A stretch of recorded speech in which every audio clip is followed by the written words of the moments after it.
Hello there, this is AnYTime, and welcome to another podcast in quite a while. I really wanted to do this more often, but finally I got a very interesting topic to talk about, and it's about the upcoming new German Brony convention, the Brony Fair 2015. And today with me is Evangelion, the head organizer of Brony Fair. Is this correct? Yes, this is correct. Okay. Hi there. So, first of all, you want to introduce yourself a little bit beyond being the head of Brony Fair. So, who are you? What do you do? What got you here? Okay, who am I? This is a really good question. To some folks, I've been known as the head of the Bronies OWL registered club, or Verein, like you call it in German. And I'm also the one who developed the concept of Brony Fair, and other than that, I'm more like a quiet Brony. So maybe if you haven't heard of me, don't be alarmed, it's quite normal. Yeah, but then again, when you moved earlier, I saw the plushies in the background. You can't hide it. I have my Twilight. You're more open Brony than me. I just discovered recently that this piece I got from what's Eric Wolfman. I got this from Wolfman. It's actually the third piece of Brony merch period I own. The third piece only. And I think I have a little bit more. I have also a Rarity plushie and an Applejack plushie from Ciora, all three, but the Applejack plushie is still missing her head. She left it in the barn at Ciora's place, so I don't want to share her embarrassment about losing her head, so she is still in the other room. Fair enough. Okay, damn it. Now I screwed up a very good segue you provided earlier. But nevertheless, there was a good way for the first question, which came from Starlight Stream, which pretty much was, how did Brony Fair start? Being the one who came up with the entire concept, I guess you are the perfect one to ask. So where did the idea come from? Why Brony Fair? The idea came from GalaCon in 2013. I went there with my good friend Alpha Wolf, and you have to know, I am not the kind of person who says, "Oh yeah, this is convention and let's go there," because I say, for me, a classical convention, a typical convention is you have a dealer room, you have some VIPs, they make Q&A panels and something like that, and I say, okay, I spend a lot of money for that, and for me it's particularly a little bit boring, because the best stuff that happens is when you meet the other community people, when you say, I can talk to them, I can hang out with them, and this has nothing to do with the concept of a regular con. So I said, maybe we have to look elsewhere, not so much in big cons like BronyCon or any anime convention that is in Germany, where you say, I have so much shows and series and films that I want to bring under the roof of this convention, and I can't specialize on anything. But we as Bronies, we can say, we're a little bit like Star Trek, Star Wars fans. They have only one show. They have their convention about this show, and they can focus a lot more on this show. And this is what I wanted to do. I wanted to bring Ponyville or Equestria into this world, in our world. When you say, I can go in there and say, this is. I feel like I'm a little bit part of Ponyville right now, because I have decorations, I have games, I have physical activities, not just Fighting is Magic or Talk Magic or the other video games you can play. They're fine, but for a big meetup, for a big convention, for a big fair, like we call it, it's, in my opinion, it's just better to have physical activities, to have a little obstacle course where you can challenge your friends or a complete stranger and can see how fun it is to just interact with the show we love. Mm-hmm. That was the start of the idea, and it developed on the way home, actually. So please excuse me once again, Alpha Wolf, for giving you a wall of text on the ride home. but yeah, that's what I do. I recall I actually have been at, I believe it was GalaCon 2013 as well, because this year I wasn't able to go, but last year's GalaCon, I've been there myself, and I remember on the first day while we were waiting for the opening ceremony, we were sitting there with the plan of all the panels, and we're like, okay, when do we want to go where and stuff like this. So a little, you have to do a little less scheduling with panel stuff because the focus is a little bit on more active stuff, I take it. Yeah, as we made our progress in planning, we see, we have some panels we still need to make. So, for example, GM Barrow will have her Q&A panel, and we have some panels for. It's not like panels; it's more workshops. So you can book yourself in a workshop for bar mixing from Blackie's Bar and something like that. And to me, it was it's just, always panels. Yeah, panels are okay, but when I sit there and say, okay, this is the voice actor, and the voice actor was on, I don't know, 10 or 15 panels in his career in My Little Pony. There are no big questions. They can still be asked. So I say it's a little, you can watch most of the panels on YouTube. You can pick your answers there, and I still wanted to focus more on the activities, because I also say Germany doesn't need a second convention like GalaCon. Because we have GalaCon. GalaCon is great at what they do, but we want to be different. We want to be an alternative for small meetups. Mm-hmm. Not meetups.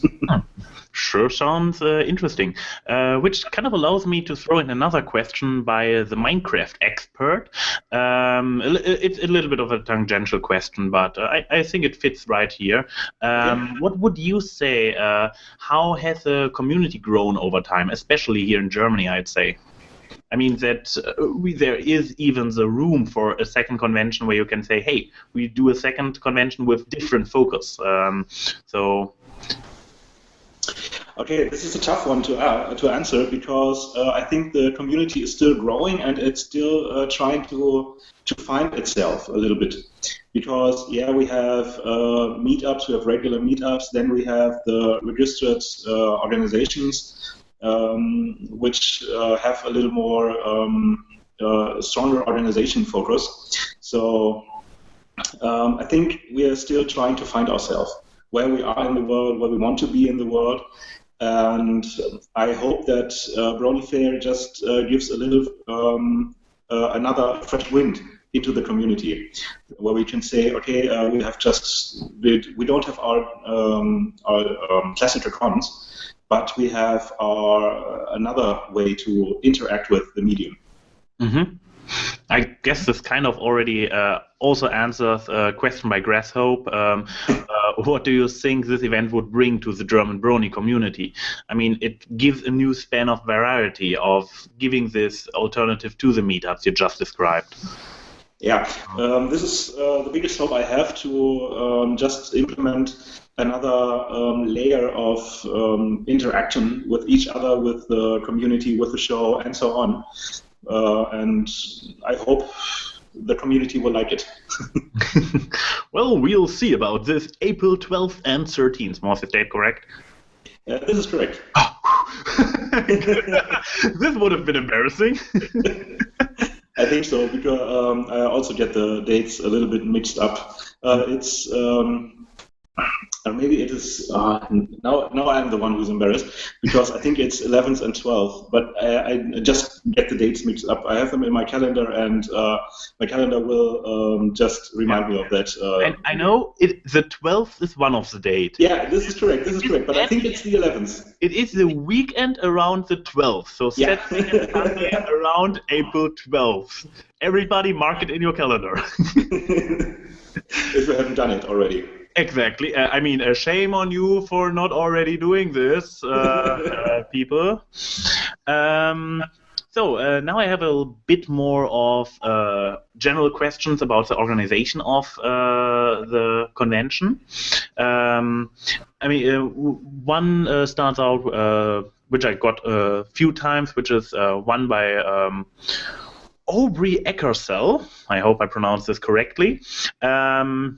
She is asking how long did it take to prepare Brony Fair? And a related question by Hans Krebs is like, he's saying, I have some experience organizing small events in my university. How hard, how much manpower, time, planning, etc. took making this con? It still does eat a lot of time from us, from our planning stuff. The planning for Brony Fair started on the Sunday afternoon or evening when GalaCon 2013 was over. So then we started a little bit. We get in touch with the Berlin Bronies who say, yeah, we have a location and we have a little bit manpower and a little bit connections, so we can cut some costs here and there. From then on, the planning never really stopped. Sometimes, for my point of view, it was a little quieter because our artists have to create the environment, the decorations, and so on and so on. And this took a lot of time on their side, as I was told, because I'm not an artist, I'm not good at that. But every time I hear Alpha Wolf or someone from the team swear that this is stupid, repetitive tasks, because you have to imagine we have a Ponyville a wall decoration, Ponyville wall decoration. If I'm not mistaken, it's 10 times 2 meters in size.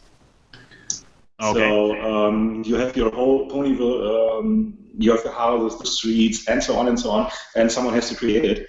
And he was swearing. Sometimes he was a little bit on edge, but he did a really great job there. And for me, I had to develop the games we want to make and some administrative stuff. So for the last, I would say for the last year, maybe year and a half, if you want to say that, we have been planning every week. So this is it's a great task, and the planning still continues.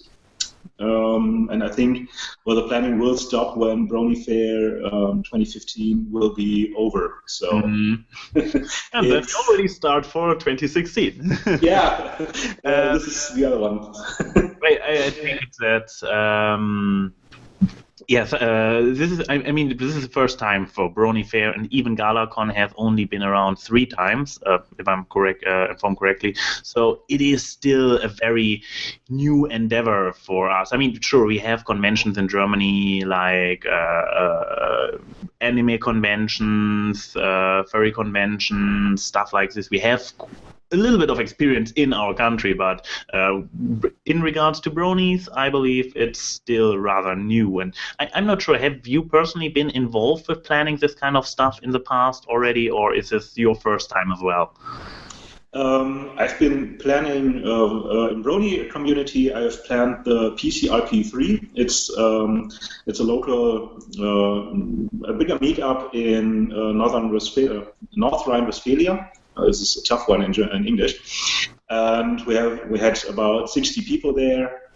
We had our little a little play we put together. Heartwarming Eve, the play from the show.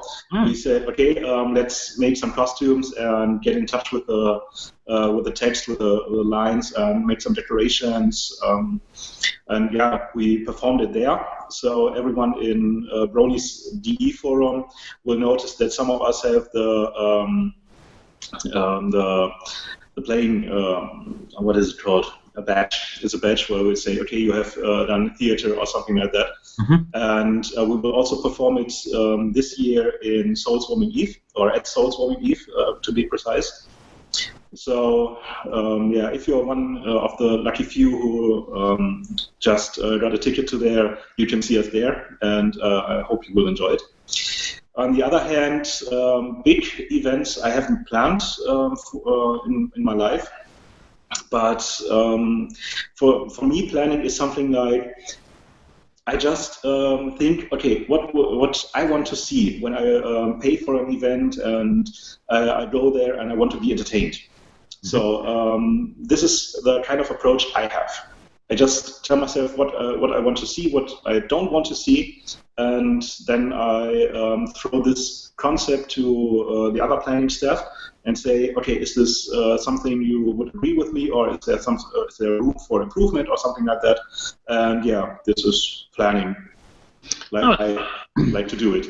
And I think it's an interesting approach that you basically try to create this kind of event from the point of view of an attendee, that you are really looking to make stuff happen you would be interested to take part in. I mean, yeah, it's a thing with the panels. I also felt like at GalaCon was like, I was at the JJ panel, and you could so see that a lot of the question, like, what got you into drawing? Well, I'm sure you never got this question before. And so, because the Brony convention have been around for quite a while, and it's usually more or less the same people are holding those panels, the questions have all been answered, and the informative, what makes a panel interesting is that they are informative.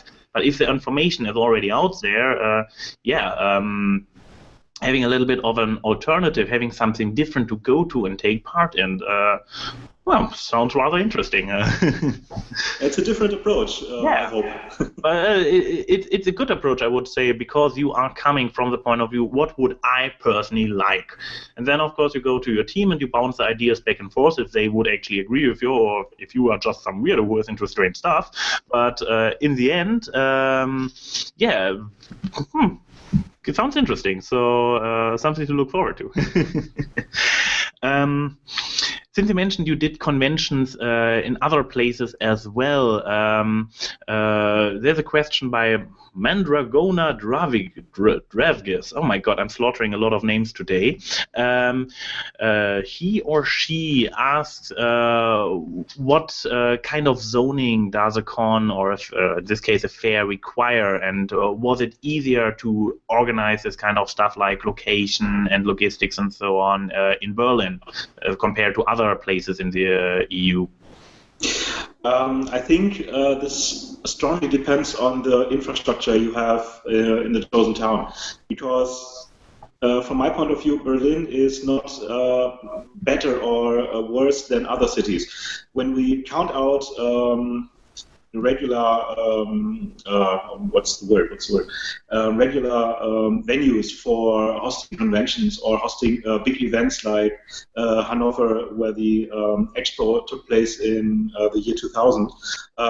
When you plan there, you have more advantage, because this place is built to be infrastructure, has a good infrastructure and have good venues and so on. But when you are in a city, in the middle of a city, then you can have a little bit problems with the locations. Some locations are modern, they are rebuilt or built a few years ago. Some of them are old, from the 60s, 80s, 90s, you name it. So I think for us, the question was, okay, how much money should we invest in the venue, and what do we want to create there? Is there a venue we say, yeah, okay, it's a little bit cheaper and we have to cut a corner here and there, but we can use the money on other things for you. So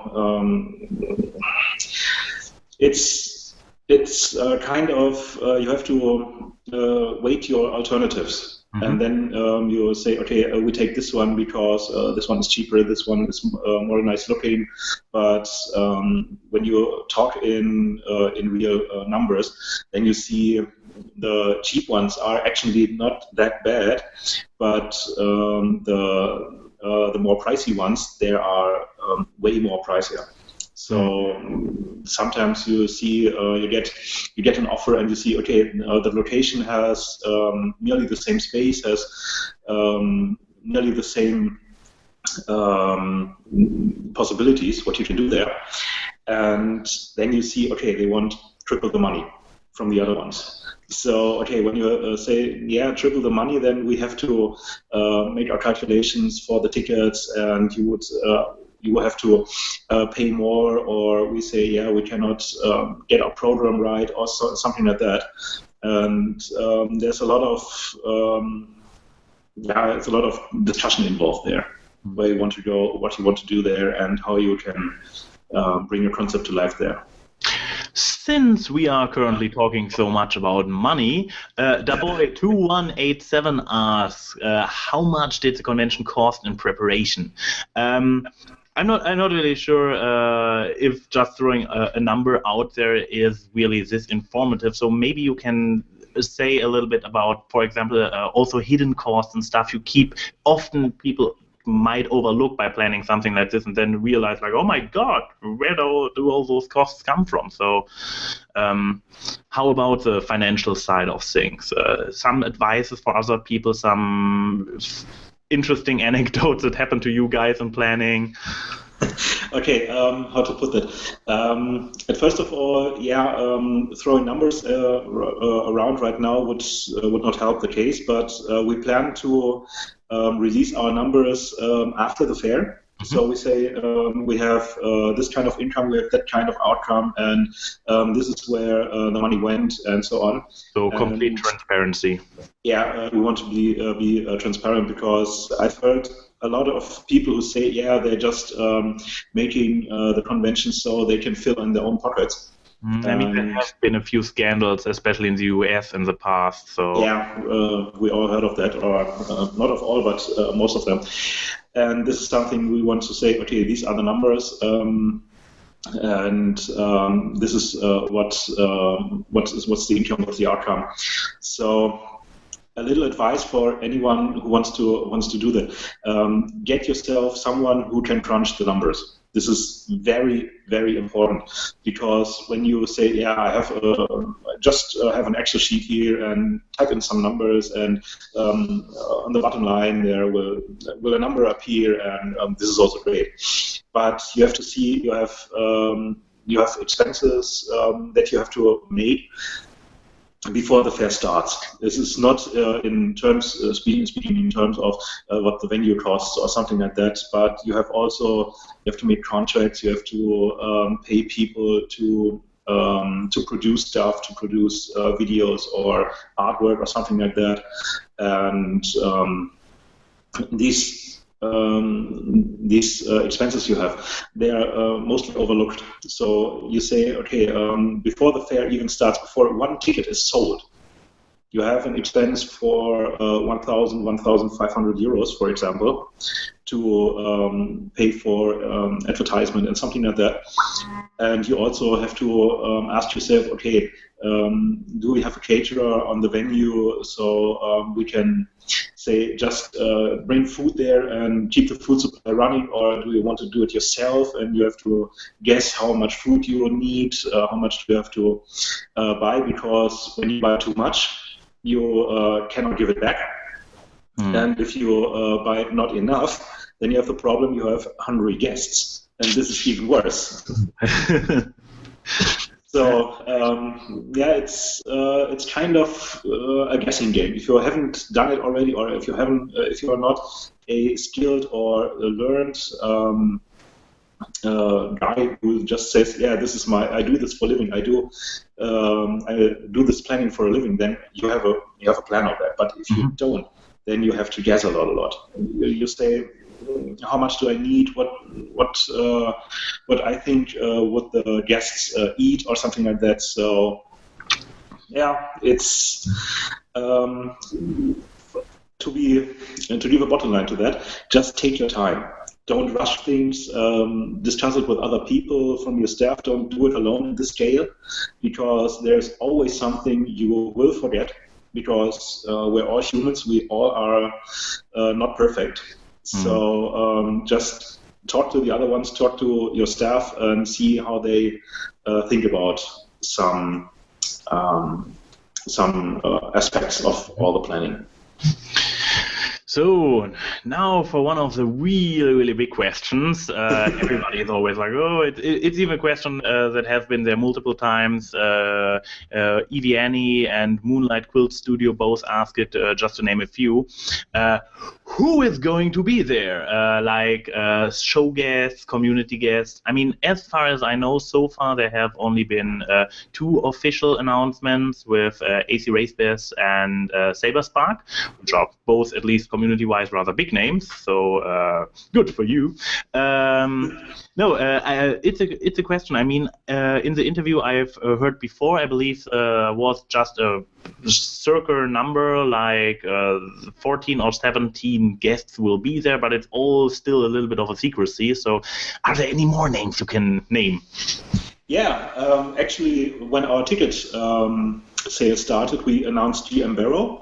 Some of you might know her as the author of books like, no, this is not the one.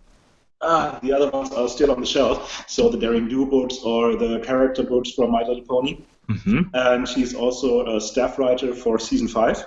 Ooh, nice.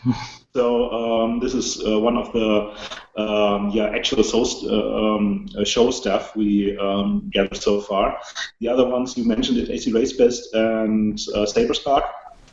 There are some 2 community guests. With the other community guests or show staff, we're in touch right now. We're still trying to get a contract.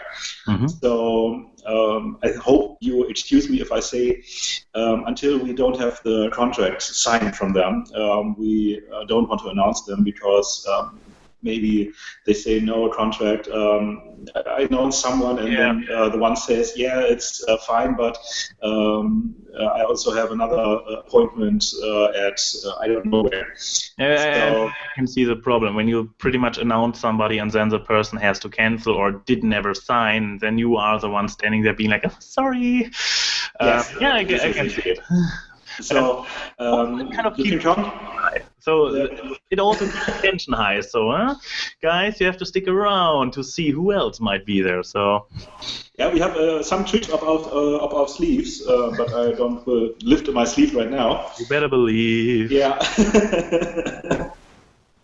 Just stick around. Mm-hmm. Okay, so there is one more rather specific question about the organization. I guess I have to completely quote it or read it out as well because it's a little bit longer. From Krisitan Kassbauer. How is the auction held? How do you organize this? Is there a group behind that, like Bronies for Goods? Do you guys sell at the auction your banner? So maybe start first. Is there going to be an auction? Because I wasn't aware if there is an auction, but this person seems to know something I don't. Yeah, you know how people are. They tend to talk a little bit on Love Muffin or something, some other meetup. We're planning an auction. This auction is 100% for charity. We don't say we have administrative costs. So if we just say we make $1,000 and then we say we have 20% for administrative costs. No, it's all goes directly to charity. Mm-hmm. I hope Bronies for Good will be there to be a little part of the auction and just show, we're still around, we're distributing the money, we say these are the organizations we're giving the money to, and so on. And in terms of what we are selling at the auction, well, if you guys want to have a banner, then we have to consider that, to have only one banner. So if we have 2, then on the one hand, it would be good because 2 people are able to get it at the same time. But it will be more exclusive if we only have one. It would take away the uniqueness. I know that on other conventions, the banner with signatures by guests and everything is like ludicrous what the people pay for it. So, considering that it is for a good cause, I guess the to keep the exclusivity up or exclusiveness, whatever, is probably something worthwhile. Then again, if you want to have one as a reminder for your office, probably make a second one in secrecy or something. Just don't tell anybody.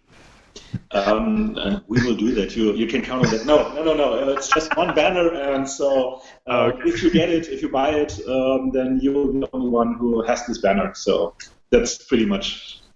And I guess there will also be other cool stuff that for the auction. So it's not only the banner, guys. So everybody can take something a nice piece of Brony Fair with you home. At least I think so. Yeah. In the worst case, there are still the vendors, so you can take your piece with you home. Okay, there's also a second one by Chrissy Tan, which will probably be a very nice going there to the final. So he asks, when does the ticket sale start? So... Okay, the question, I think the question is around from when you made your first video, and the ticket sales have not started to this point, but now the ticket sales are open, as we mentioned before. So just pick your ticket and go there, beat the rush. No, just have in mind that the sponsor ticket and the VIP ticket, they are limited. So we just got some questions. I cannot afford the tickets right now because, it's the end of the year and I have to pay my bills. And we just can basically say, if you want a premium class ticket, then buy it rather sooner than later. Mm-hmm. And I think the question is answered right now. How and where to get the tickets is probably all explained in detail on your homepage, I guess? Yeah, it's explained on the homepage, in the comments below. In the description below, the comments. Check out the homepage. And as far as I know, you guys also kind of made a little bit of videos, which are a little bit of the guide to the different types of tickets. Isn't this correct? Yeah, this is correct. They're also on the homepage and in our YouTube channel. We just try to be a little more creative, not to give you a wall of text or a little nice picture where you can see what's going there. We wanted to say, we made things different. We wanted you to know who is behind the fair, who is in the organization staff. And then we said, okay, let's make a ticket week where we announce a new ticket each day in English and in German. So if you're not a fluent English speaker, then just pick the German one. The translation is basically the same. And stick around for the outtakes at the end of each video. This sounds interesting enough. It sounds like fun. So once again, guys, if you haven't already ordered your ticket, link in the description below. Go there. And I have one last nice question as the final question, so to say, from the Everfree King.